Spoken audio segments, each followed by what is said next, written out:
Welcome to span automotive. ఈ రోజు మన దగ్గరకు వచ్చింది హోండా జాజ్ వెహికల్. ఈ వెహికల్ ఏంటంటే మేజర్ జనరల్ సర్వీసింగ్ కోసం వచ్చింది అండ్ దాంతో పాటుగా మాన్యువల్ కార్బన్ క్లీనింగ్ కోసం వచ్చింది. వెహికల్ వచ్చేసి 1,08,000 కిలోమీటర్స్ తిరిగింది. డాష్ బోర్డ్ లో ఎర్రర్ కోడ్స్ అయితే ఏం రావట్లేదు. 1,08,000 తిరిగింది వెహికల్ వచ్చేసి. Just manual carbon cleaning and general servicing చేస్తున్నాం. జనరల్ సర్వీసింగ్ లో అన్ని ఆయిల్స్ అండ్ అన్ని ఫిల్టర్స్ రిప్లేస్మెంట్ చేస్తున్నాం. దాంతో పాటుగా కొన్ని కంప్లైంట్స్ ఇచ్చారు కస్టమర్. ఆల్ డోర్స్ 20 స్పీడ్ లో లాక్ అవ్వట్లేదు ఆటోమేటిక్ గా, అదొక కంప్లైంట్ ఉంది. లెఫ్ట్ సైడ్ ఫ్రంట్ సైడ్ నుంచి ఏదో కలగల సౌండ్ వస్తుంది వెహికల్ ఆఫ్ చేసినప్పుడు. ఏసీ కూలింగ్ ఒకసారి చెక్ చేయమని చెప్పారు. ఫ్రంట్ లెఫ్ట్ సైడ్ సీట్ ఒకటి అబ్నార్మల్ సౌండ్ వస్తుంది గలగలని చెప్పారు. దాంతో పాటుగా major service and manual carbon cleaning. Under బాడీలో ఏంటంటే wheel bearing condition, shock absorbers oil leakages. Shock absorbers oil leakage అయితే ఏం లేవు, సైడ్ లో బాగానే ఉన్నాయి, ఫిక్చర్స్ కూడా బాగానే ఉన్నాయి, ప్రాబ్లం లేదు. అండర్ బాడీలో డ్యామేజెస్ అయితే ఏం లేవు, కానీ రస్టింగ్ అంటే కింద ఇంట్రెస్ట్ కోటింగ్ అయితే లేదు దీనికి. ఆ ఇంట్రెస్ట్ కోటింగ్ వేసుకుంటే బెటర్. డ్యామేజెస్ అయితే ఏం లేవు, కానీ ఇంట్రెస్ట్ కోటింగ్ అయితే లేదు దీనికి. ఈజీఆర్ దగ్గర నుంచి లీకేజెస్ కానీ కూలెంట్ లీకేజెస్ కానీ అలాంటివి అయితే ఏం కనిపించట్లేదు.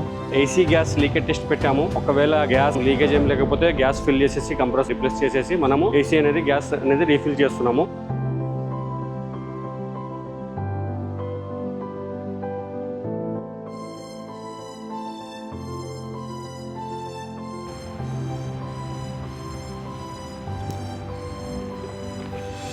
ఈ వీడియో యొక్క ఫుల్ ఇన్ఫర్మేషన్ కావాలంటే కింద ఉన్న లింక్ని క్లిక్ చేయండి.